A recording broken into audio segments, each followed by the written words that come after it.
안녕하세요. 이mon일 목사입니다. 오늘은 이제 지난번에 이어서 예레미야서를 가지고 계속 말씀 나누도록 하겠습니다.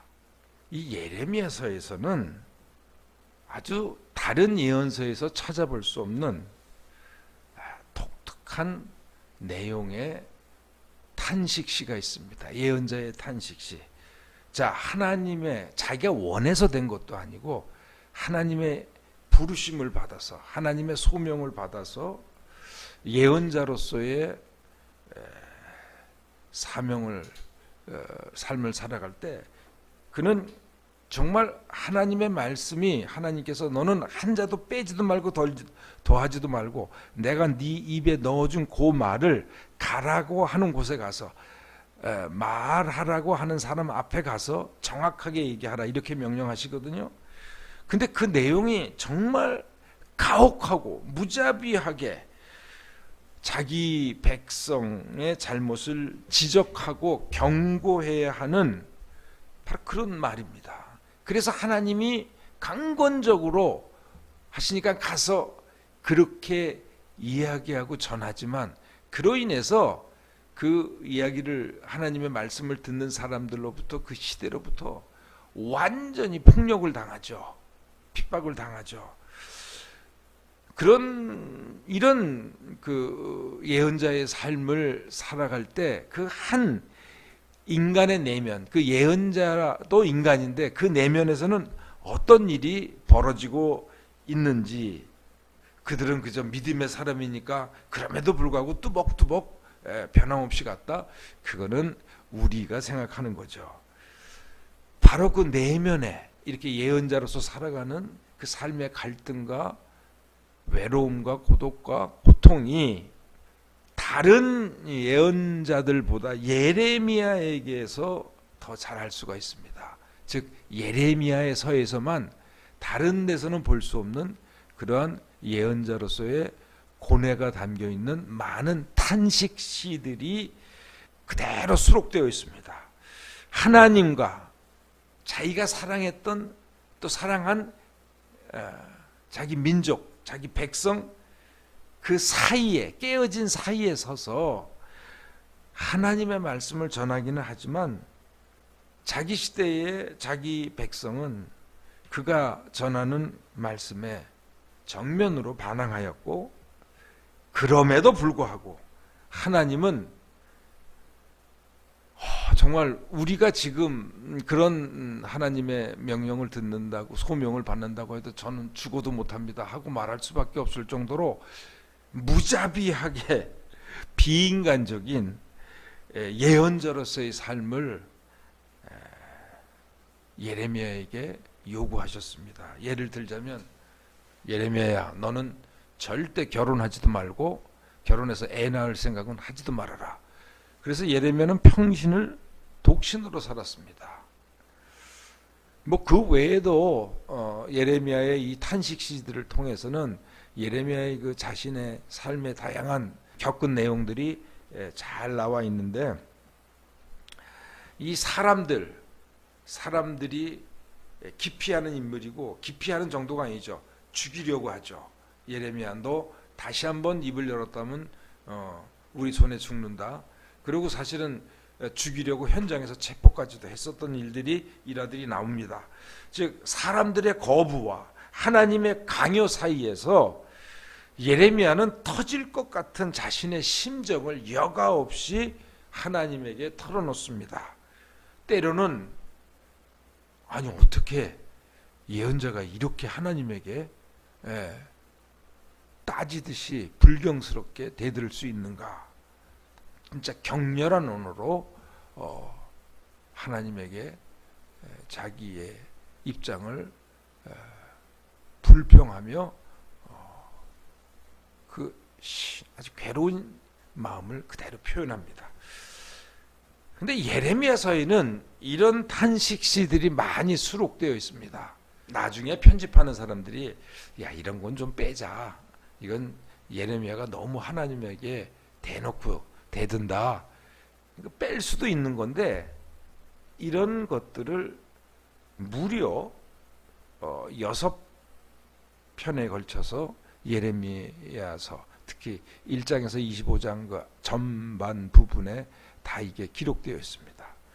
요거는 여러분들이 주목해서 읽어야 될 내용인데 8장 18절에서 9장 6절, 그 다음에 11장 18절에서 23절, 그 다음에 12장 1절에서 6절, 그 다음에 15장 10절에서 18절, 그리고 18장 18절에서 23절, 그리고 20장 7절에서 18절입니다.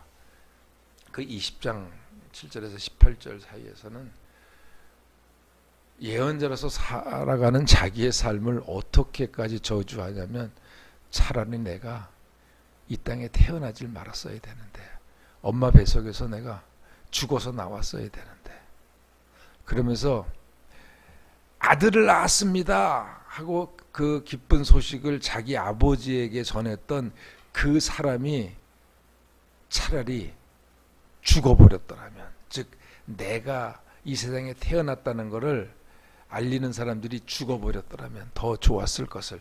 이 표현은 정말 자기가 한 남자로서 태어나서 하나님의 예언자로서 평생 살아가는 이 삶을 스스로 저주하는 듯한 그런 표현을 우회적으로 이렇게 표현하죠. 근데 왜 예레미야서에는 이러한 예언자의 심정을 여과 없이 드러내고 있는 이런 글들을 담고 있느냐?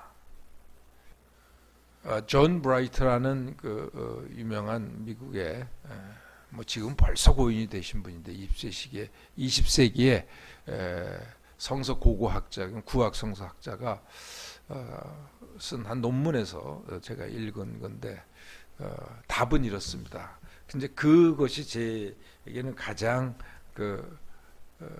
이런 탄식 시디를 그대로 여과 없이 예레미야서가 간직하고 있는 이유로 가장 제 마음에 이게 이거인 것 같다 이런 생각이 들었습니다. 무슨 얘기냐면, 어떤 인간도 하나님의 부르심 앞에서, 더구나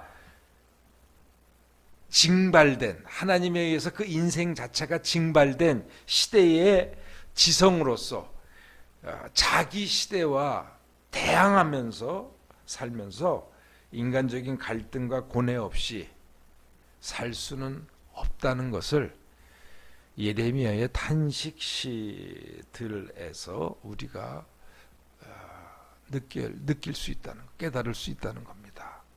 즉 우리가 모세나 뭐 엘리야건 무슨 이사야건 다 하나님의 부름 앞에서 뚜벅뚜벅 흔들림 없이 걸어갔을 거다. 그분들은 우리와 다르는 슈퍼맨들이니까. 천만의 만만의 말씀이라는 거죠. 그 유명한 그 예레미야 같은, 그거는 모세도 마찬가지죠. 모든 하나님의 부름받은, 그래서 그 삶이 하나님의 종으로 징발된 그러한 그 하나님의 뛰어난 사람들도 이 땅을 살면서 그 부르심의 뜻을 따라갈 때 남들보다 10배, 20배 이상의 삶의 고뇌와 갈등과 고통을 몸으로, 온몸으로 느끼면서 체험하면서 갔다는 겁니다. 그래서 이러한 예언자들의 탄식 시들을 담고 있는 그 자체가, 성경이 그 자체가 예레미야서의 큰 메시지라는 겁니다. 그래서 저는 신학교를 가려고 하는 사람에게 반드시 예레미야서를 읽고, 그럼에도 불구하고 가겠다고 하면은 가라 이렇게 얘기합니다. 예, 이게 정말 사람의 힘으로는 도저히 갈 수 없는 길이구나. 하나님의 종으로 산다는 것은. 그렇지만 그것을 끝까지 갈 수 있도록, 끝까지 가도록 때로는 꾸짖기도 하시고 때로는 격려하시면서 때로는 당신의 마음을 하나님께서 예언자에게 네 마음이 그렇게 타냐? 내 마음은 더 탄다. 이렇게까지 하시면서 끝까지 그 길을 걷도록 도와주시고 힘주시는 분도 하나님이라는 겁니다. 중요한 예레미야서만이 담고 있는 메시지입니다. 그리고 제가 지난 시간에 말씀드렸는데 이사야서를 하면서 제2 이사야서에는 네 편의 고난의 종의 노래가 있다는 것, 그것이 이사야서의 백미 중에 백미라고 말씀드린 바가 있습니다. 거기서는 그 고난의 종의 노래라고 했다면 이 예레미야의 탄식 시들은 고난의 종, 고난의 삶을 살아가고 있는 고난의 종의 절규입니다. 아마도 제2 이사야라고 우리가 불렀던 그 무명의 선지자는 자기보다 두 세대 전에, 약 50여 년 전에 그 고난의 길을, 예언자로서의 하나님의 말씀을 전하는 예언자로서의 고난의 길을 온몸으로 평생 동안을 걸었던 예레미야가 제2 이사야에게는 아마도 자신의 산 모델이었을 겁니다. 살아있는, 마음속에 살아있는 고난의 종의 바로 그 모델이 예레미야였을 것입니다. 왜냐하면 반세기 전의 인물이니까요. 이렇게 하나님의 말씀을 전함으로 인해서 고난을 당하는 한 예언자의 삶을 아주 생생하게 다양한 상황에서 전하고 있는 구약의 책이 예레미야서 외에는 다시 없습니다. 그래서 예레미야서는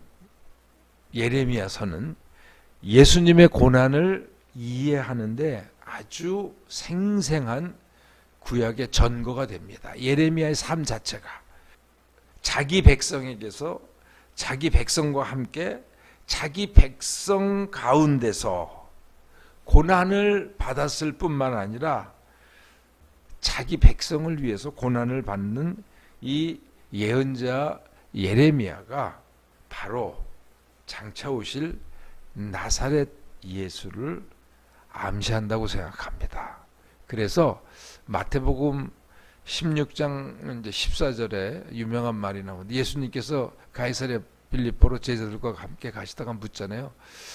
사람들이 나를 누구라고 하느냐? 이렇게 물을 때 뭐라고 합니까? 예, 누구는 엘리야라고 합니다.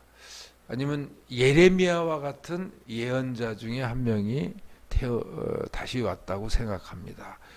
이렇게 마태복음에서는 예레미야와 같은 예언자 중에 한 명이다라고 얘기할 때는 바로 그 예수의 삶 자체가 예레미야와 같은 고난의 삶이었기 때문에 그렇게 표현을 한 겁니다. 어쨌든 이 고난의 신학, 고난의 삶, 고난을 통한 하나님의 말씀의 증거, 누구보다도 평생을 온몸으로 젊어서부터 죽을 때까지 이끌고 갔던 게 바로 예레미야의 삶입니다. 근데 이제 예레미야의 삶을 이야기하면서 더욱 마음이 아픈 게 있습니다.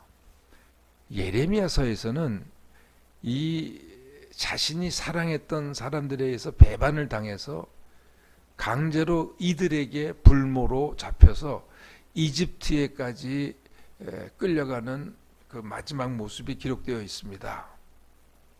그리고 나서는 예레미야가 어떻게 죽었는지, 남은 생애를 어떻게 살았는지 이런 방구도 성경에서는 전함이 없습니다. 좀 너무하지 않습니까? 그런데 전승에 의하면 그때 예레미야는 이때 유민, 난민으로 이집트에 내려갔던 사람들과 함께 이집트의 저 북부 엘레판틴이라는 섬에서 살았다고 합니다. 이제 거기가 수단, 에티오피아와 국경지대인데 그 국경 수비대로 이 이스라엘 난민들이 그곳에서 정착해서 살았고, 예레미야는 거기가 살다 거기서 죽었다고 그렇게 전승이 내려오는 거지 성경에는 없습니다. 그래서 제가 거기까지 가서 그 심정을 한번 느껴봤습니다. 하나님 너무하시지 않느냐. 40년 동안을 온갖 핍박을 받으면서 말씀을 전했으면 그의 노년만이라도 좀 편하게 해주셨어야지.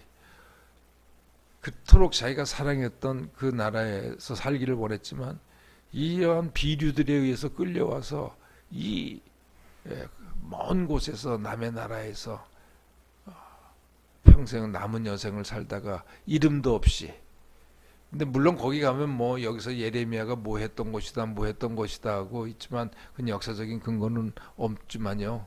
하여튼 그렇게 한평생을 살았습니다. 정말 고난의 종의 화신입니다.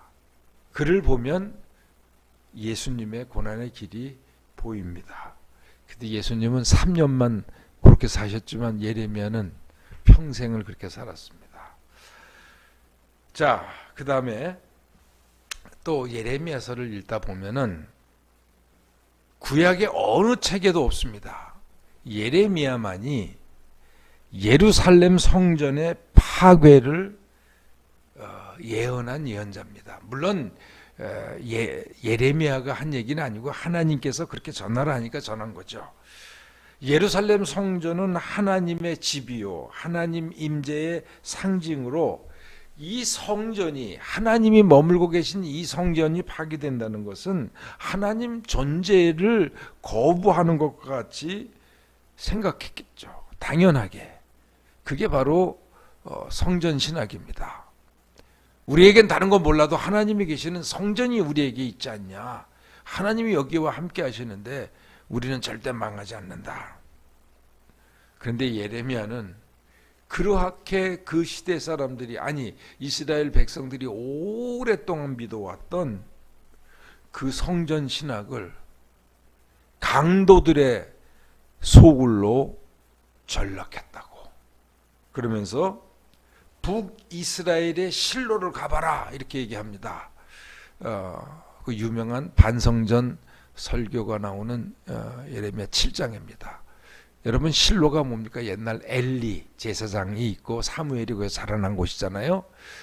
그 실로는 하나님의 성막이 처음으로 자리 잡은 곳이고 법궤가 있었던 곳인데, 그 실로, 그 성전도 그 성지도 하나님께서 완전히 쓸어버리셨다. 바로 강도의 소굴로 변한, 더 이상 하나님께서 머물러고 계시지 않는 이 예루살렘 성전도 그같이 하나님이 파괴하실 것이다. 없애버리실 것이다.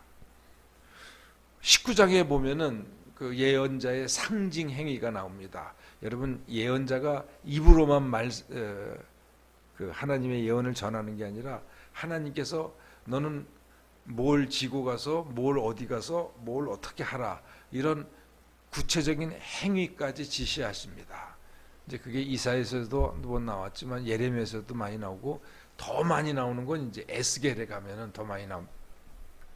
19장에 보면은 너는 질항아리를 갖다가 이렇게 지고 가서 사람들이 많은 곳에 가서 그것을 집어넣어 가지고 산산조각을 내라. 그러면서 바로 이 나라 예루살렘이 이처럼 산산조각이 날 것이다. 이런 예언을 하기도 하면서 반성전 신학, 이 성전이 있는 한 우리는 망하지 않는다 했던 그 예루살렘 성전도 강도의 소굴이 된 걸 하나님이 그냥 두시겠느냐. 반드시 하나님 스스로 파괴하신다. 이러한 반성전 신학이 구약에서 하나님의 말씀으로 선포된 것은 예레미야를 통해서 처음입니다. 이런 예레미야의 선포는 신약에 와서 예수님이 그 성전을 정화시키시잖아요. 가서 그 장사하는 사람들 다 내쫓고, 그러면서 만민이 기도하는 내 아버지의 집을 너희는 강도의 소굴로 만들었다고. 이제 그게 이사야서에 나오는 만민이 기도하는 집이고, 강도의 소굴은 바로 예레미야의 7장에 나오는. 그러면서 이 성전을 허물라 내가 3일 만에 다시 짓겠다.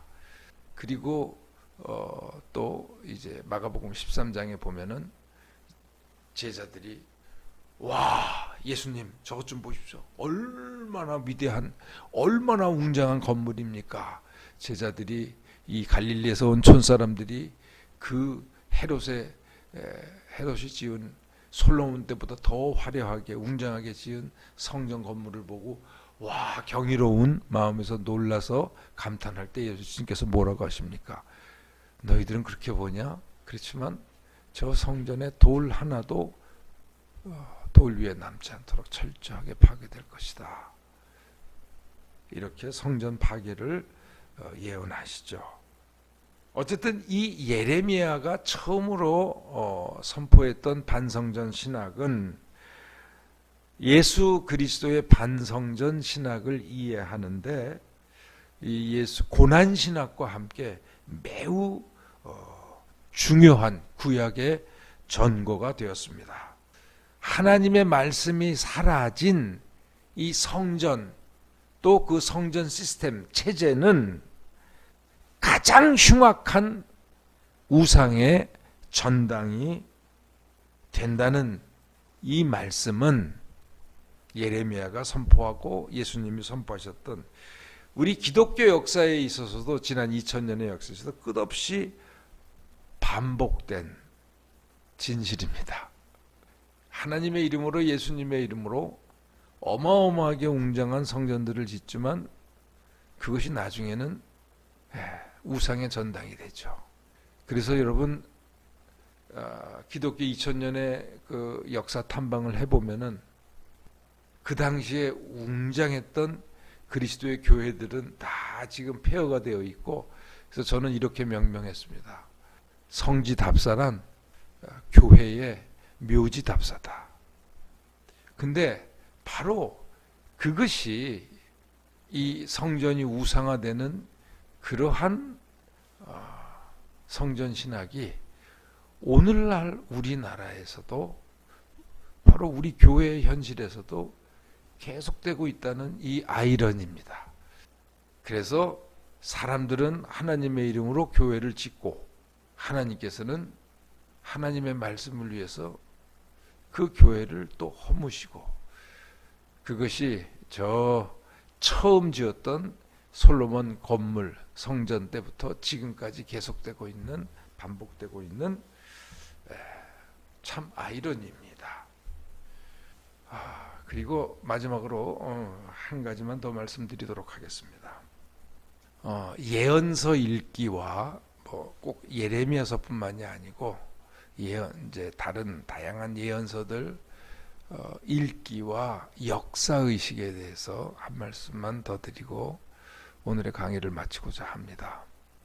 예언서를 읽다 보면 이사야서뿐만이 아니고 에스겔서도 그렇고 또 미가, 하박국, 다양한 아모스, 이 소선지서들과 함께 예레미야서를 읽다 보면은 역사 의식을 깨닫게 됩니다. 이건 뭐냐면은 역사를 읽고 해석하는 그런 의식이 싹 튼다는 겁니다. 어떤 역사요? 내가 살고 있는 이 시대의 역사의 흐름을 해석할 줄 아는 역사 의식이 예언서를 읽고 생각하고 공부하다 보면은 생깁니다. 그런데 이 역사를 어떤 눈으로 보느냐는 틀립니다. 역사학자들이 보고 정치학자들이 보고 그런 사람들은 경제적인 측면에서 외교적인 측면에서 다양하게 이 시대의 역사를 분석하고 이해하려고 하지만 이 예언서를 읽다 보면은 하나님의 시각에서 우리가 살아온 역사, 지난 세대와 오늘과 또 이대로 계속된다고 할 때 우리의 미래는 어떨까? 바로 이것을 보는 안목이 생깁니다. 이게 예언자적인 역사의식입니다. 예언자들은 결코 정치와 그 시대, 자신들이 살았던 사회에서 일어나는 모든 문제들, 경제, 여러분 아모스를 보십시오. 거기는 경제 정의가 얼마나 중요한 예언의 주제인지 모릅니다. 예레미야서도 마찬가지고요. 이사야서도 마찬가지고요. 하여튼 인간이 살아가는 그 사회에서 일어난 모든 정치, 경제, 문화, 사회 현실을 예언자들은 하나도 빼놓지 않고 정확히 다 봅니다. 그런데 그 사회를 어떤 시각으로 보느냐는 다른 사람들과 틀립니다. 자기의 뭐 정치적인 또 자기 집안의 어떤 가문의 어떤 뭐 그런 이념에 따라서 시대를 읽는 게 아니고 예언자들의 공통적인 특징은 하나님의 안목으로 하나님의 시각으로 이 시대를 해석하고 분석한다는 겁니다. 우리에게는 바로 이런 역사의식이 필요합니다. 뭐 보수냐 진보냐 그 말도 안 되는 자기들의 당리당략에 입각해서 뭐 시대를 그런 거 말고 정말 하나님께서 우리 시대, 우리가 살아가는 이 시대를 어떻게 보고 계시느냐. 이러한 일들이 우연이겠느냐. 하나님의 섭리 가운데 일어나는 일이라면 우리가 어떻게 앞으로 살아야 되느냐. 그러한 안목이 예언서들을 읽다 보면은 하나님의 마음을 읽을 수 있기 때문에 하나님이 수세대에 걸쳐서 수백 년에 걸쳐서 말씀하신 것을 보면서 역사를 분석하고 하나님의 말씀으로 이해할 줄 아는 역사 의식이 생깁니다. 아마도 지금 제일 우리들에게 문제는 신앙은 뜨겁지만 이렇게 하나님의 말씀에 입각해서 우리 자신들과 우리 공동체와 또 우리 집안과 또 우리가 사는 이 시대를 이렇게 읽어낼 줄 아는 이 역사의식이 부족하다는 것이 가장 큰 또 이 시대의 우리 신앙의 문제가 아닌가 싶고요. 그것을 해결하는 방법은 딴 거 없습니다. 예언서를 많이 읽는 겁니다. 어렵더라도 자주 읽는 겁니다. 그러면 느껴집니다. 이 시대를 읽는 하나님의 마음이 느껴집니다. 내 의식이 아니고 하나님의 의식으로 그러면서 우리가 어떤 결단을 내고 어떻게 하는 것이 미래를 희망을 향해 나아가고 하나님의 축복을 향해서 나가는 길인 길을 깨닫게 되는 겁니다. 그래서 예언서 읽기는 또 아주 중요합니다. 오늘 여기서 마치겠습니다. 안녕히 계십시오.